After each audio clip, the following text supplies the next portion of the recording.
seems to my memory that before, during, and after McCarthy, there was a much more successful practitioner of the same sort of, or similar game, namely J. Edgar Hoover. And since that's one of your current interests, why don't you bring these children in the audience up to date on what happened then?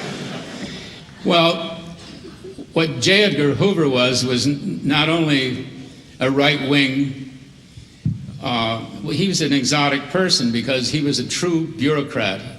He was born in Washington, the son and grandson of bureaucrats, and he knew how to play the political Washington game as well as anyone.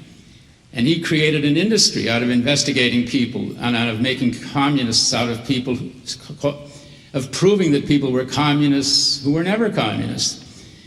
And it became, he beat McCarthy because he survived. And he was a consummate, he was one of the great hypocrites of our time. There's no doubt that he was, there's no doubt that he was probably gay and that he persecuted gay people.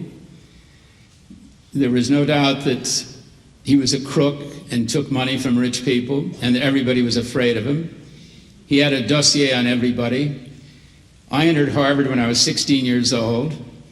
I was happy to join the Young Communist League and the John Reed Society. And I refused to say this to anybody from the government. If the FBI asked me that, I would say it's none of your business. I don't mind saying it publicly because I'm not ashamed of it. I'm no longer what those things were. I think there's nothing so wild in the middle of a depression to have young people of some sensitivity and intelligence become radicals, and I became a radical. But that followed me for the rest of my life, and I sued the government. A friend of mine was associate dean of the Harvard Law School.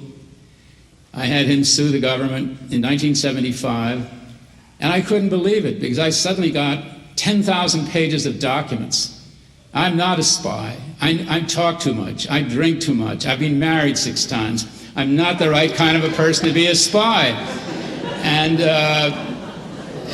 as I started reading these things, I thought I would go out of my mind. I mean, it looked as if I were a major spy. I mean, they had all this stuff down which was untrue, invented.